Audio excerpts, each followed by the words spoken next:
The $6 billion SkyTrain extension in Surrey is already being built, but the real change is happening around the stations. The province already changed zoning rules to allow high-rise development near every stop, and by 2029, this whole area is going to look completely different.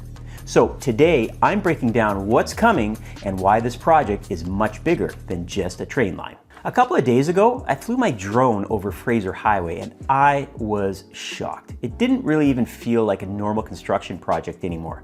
It looked like parts of the city were being rebuilt in real time. I saw concrete columns coming out of the median, foundations being dug into corners that used to be parking lots, and crews working across multiple sections at the same time. And after living in Surrey for over 25 years, Fraser Highway has never looked like this before. But for those who don't know what's happening here, the Surrey-Langley SkyTrain project is a 16-kilometer extension of the existing Expo line. It starts at the King George station, which is where the current line ends, and runs southeast along Fraser Highway all the way to 203rd Street in Langley City. And most of this line is an elevated guideway. So once it opens, you're going to have the SkyTrain moving above Fraser Highway. The project includes 8 brand new stations, 3 transit exchanges, and 30 new SkyTrain vehicles added to the system. Plus, separated walking and cycling paths are also being built directly into the corridor. So it's a full rebuild of how people move through this entire part of the Fraser Valley. Now, let me walk you through these stations from west to east. Now, first is the Green Timber Station. That's at 140th Street, right beside the Green Timbers Urban Forest and close to the Jim Pattison Outpatient Center.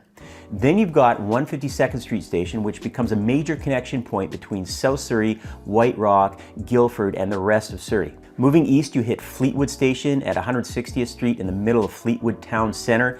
There's a community center, library, retail, and all the concentration around that station area. And then there's Bakerview Station at 166th Street beside the Surrey Sports and Leisure Complex. After that, you move into Hillcrest Station at 184th Street and Clayton Station at 190th Street, connected through the Hillcrest Village and the Clayton Crossing area with pathways running alongside the line. Then you get to Willowbrook Station at 196th Street, right beside Willowbrook Mall, which is going to become a major transit exchange for riders coming from Langley and Cloverdale. And finally, Langley City Center Station at 203rd Street and Industrial Avenue, the eastern end of the line, where a whole new urban core is starting to take shape around that station area. Now, the current opening target is late 2029, and as of early 2026, more than $2.4 billion has already been spent on the project. So this thing is moving fast. And if you already own near one of these future stations or you're thinking about buying in this area, I've been helping buyers and sellers do this for over 23 years. So if you want to talk through what these station areas could mean for your property value or where the opportunities are showing up right now, reach out to me. My contact info is in the description below, as well as a link where you can fill in your info to get a free home evaluation on what your current home is worth. All right, now let's get into the budget breakdown. You're gonna wanna see how big this project is. A project like this is not cheap, and this one sits at $6 billion.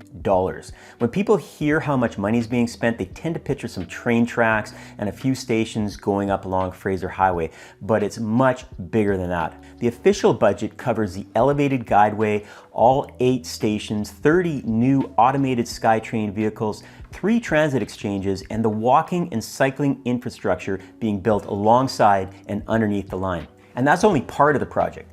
It also includes utility relocations across the entire corridor, road reconstruction, propulsion and power systems, signaling, communications infrastructure. After watching this project up close, you can see how they're rebuilding the infrastructure underneath and around the corridor at the same time. Right now, we have 3 major contracts operating at the same time. We've got the SkyLink Guideway partners handling the design, construction, and financing of the elevated guideway, plus a lot of the road and utility work happening underneath it. Then the South Fraser Station Partners is building the 8 stations, the 3 transit exchanges, and the active transportation network tied into the corridor. And Transit Integrators BC is responsible for the systems side, track work, signaling, power systems, communication, all the pieces that allow the automated trains to operate inside the existing SkyTrain network. So when you drive down Fraser Highway today and it feels like multiple crews are doing different jobs at the same time, That's because they are. This is a fully integrated transit system extension being layered into an already operating network. The scale of coordination behind it is massive. And when we get to the reason, people paying attention to it before 2029 could end up in a different position from now, but more on that later. Now, the SkyTrain isn't being built for the population that's already here. And once you understand the scale of that growth, the pace of construction along Fraser Highway starts making a lot more sense. So let's look at where the project stands right now. The SkyTrain's early work started in spring 2024 with major construction kicking off in November of 2024. As of the most recent official monthly report from the spring of 2026, the project is within approved scope, timeline, and budget, which means we'll probably be getting it done by 2029. Now, for people living and working along Fraser Highway right now, I know the construction is real. Standard work hours run Monday through Saturday, 7 to 10 p.m., with most heavy activity wrapping up by around 8. There's also occasional overnight work plus lane closures, detours, and stretches of single lane traffic running along most of the area, almost around the clock. And right now, all 3 construction zones are active at the same time. From 138th to 164th Street, 164th to 184th, and 184th out to 203rd Street in Langley City. The foundation drilling, the column installation, the guideway construction, and the station work are all happening simultaneously. This disruption is temporary, but what's being built here is permanent. So residents and businesses dealing with this right now are carrying a short-term burden tied to a long-term transformation of the entire Fraser Highway corridor. Because 3 years from now, when this line opens, everything changes fast. People stop asking when construction is going to end and start asking what their neighborhood looks like now that the SkyTrain is sitting right in the middle of it. And all that change will impact everything. I want you to imagine what the Fraser Highway looks like in 2035. A SkyTrain station where an old strip mall used to sit, a 15-story tower rising in the corner, retail at street level, and people walking to the platform from every direction. Around every station on this new line, the land rules have already changed, not later when the trains open, right now. Surrey is updating its official community plan and zoning framework to match the province's transit-oriented development legislation, and those rules are already active. Within 200 meters of a station, the minimum allowable density is now supporting buildings up to 20 stories, between 200 and 400 meters up to 12 stories, and from 400 to 800 meters out up to 8 stories. Those are minimums, so the baseline expectation around these stations is already urban density at a scale Fraser Highway has never seen before. Surrey has identified 12 transit-oriented areas, and inside all of them, mandatory residential parking minimums have been removed.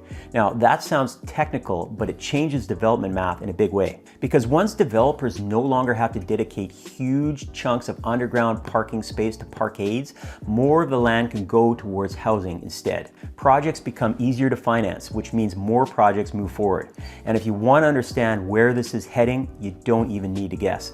If you pull up Google Earth around SkyTrain stations in Burnaby or Coquitlam and look at what sits around these stations today compared to, say, like 20 years ago, you'll see towers where parking lots and other low-rise buildings used to be.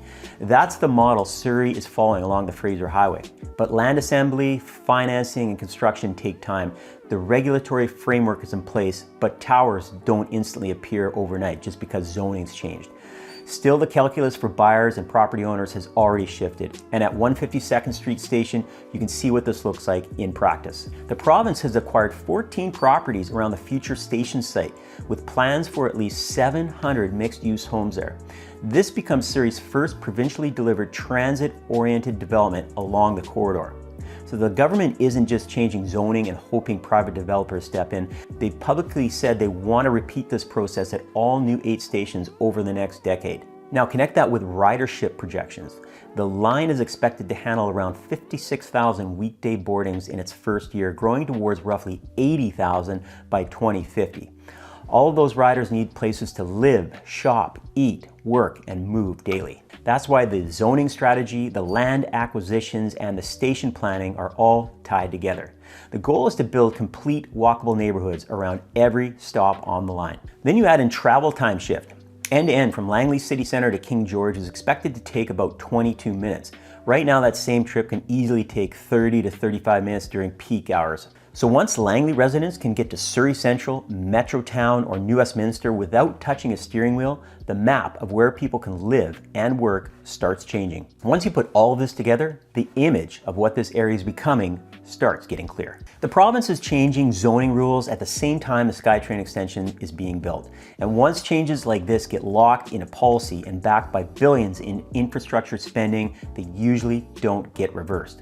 If you own property near one of these future stations and you want a clear picture of what it's worth right now, or you're thinking about buying somewhere along this corridor before the line opens, email me info@moteam.ca and I'm happy to discuss things with you. And in the next video, I broke down every major Surrey neighborhood on a live map tour, because one of the things I've learned helping buyers for over 20 years is that most people get Surrey wrong at first. You can check that one out right here. Thanks for watching. See you again in the next one.